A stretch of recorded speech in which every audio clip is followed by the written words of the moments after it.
नौमी के दिन चढ़े बचुना दिया नदिया रगिना के भाई माई। नौमी के दिन चढ़े बचुना दिया नदिया रगिना के भाई माई। ऐसा नदी हतु वाइफ माई की सवार जाए लाइफ माई। ऐसा नदी हतु वाइफ माई की सवार जाए लाइफ माई।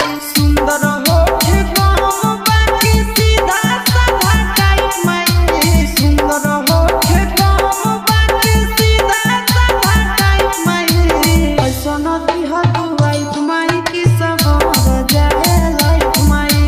ऐसा नदी हतु वाइफ माई की सवार जाए लाइफ माई। दीनत ग्याल